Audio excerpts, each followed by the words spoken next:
Welcome to 5-Minute NeuroPsych, where I take a seemingly complicated topic and break it down. Today, we're going to be talking about the neuropharmacology of antidepressants and the action and effect they have on the brain. Before getting into the physiology of the drug, it's important to outline their role. Antidepressants are medication that can help alleviate the symptoms of psychiatric conditions, and although they're mostly used to treat depression, they can be used to mitigate other illnesses such as anxiety disorders, compulsive disorders, and many more. Because of their versatility in treating such illnesses, we're going to focus on their effects specific to depression. Antidepressants target three basic monoamines that work primarily as neurotransmitters that all play a role in mood regulation and health.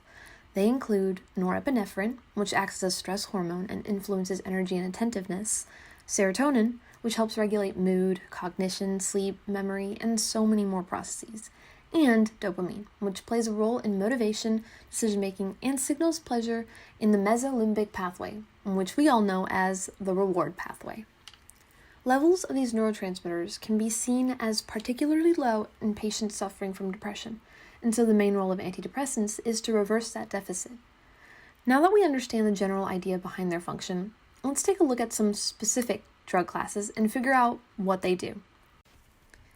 There are about 5 major classes of antidepressants: SSRIs, selective serotonin reuptake inhibitors; SNRIs, serotonin-norepinephrine reuptake inhibitors; TCAs, tricyclic antidepressants; MAOIs, monoamine oxidase inhibitors; and of course, atypical antidepressants. Let's hone in on each class and see what happens on a neuronal level when taking these. As the name suggests, this class of drug restrains the reabsorption of serotonin once it's released, doing so by specifically inhibiting the serotonin transporter at the presynaptic terminal. This restriction leads to an accumulation of serotonin in the synaptic cleft, which can stimulate receptors on the postsynaptic end, allowing them to be active for an extended period of time. The longer the receptors remain active, the more the neurotransmitter can exert its action.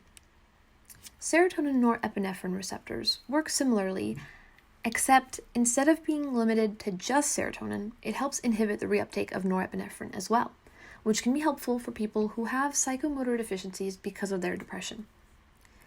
Named for their 3-ring structure, tricyclic antidepressants work to inhibit absorption of both serotonin and norepinephrine, but additionally have anticholinergic properties, meaning they work to block another neurotransmitter, acetylcholine.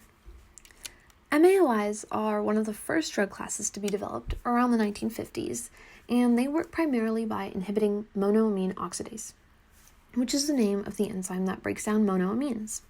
Without the neurotransmitter breaking down, it can stay in the cleft and maintain activity on the postsynaptic end. Atypical antidepressants are independent of any other category and include different mechanisms of actions, from dopamine reuptake inhibitors, noradrenergic antagonists, and even some antipsychotics.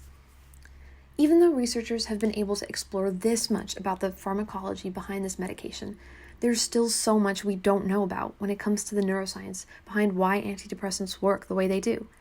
The brain is a really complicated organ, and with how many areas are involved in mood and emotion regulation, it can be difficult to figure out an exact location that would need to be treated. On top of that, because psychiatric conditions can be exacerbated or even have their onset in response to psychosocial events, it can be hard for medication to inflict change that could easily be undone because of external forces. That's why it's important to treat depression along with psychotherapy. A drug can help alleviate burdensome somatic symptoms, while therapy can help the patient achieve remission. Each treatment option on its own can be a helpful tool, but using both together can optimize treatment and set a patient's trajectory towards a road to healing and recovery. This has been 5-Minute NeuroPsych, and thanks for watching.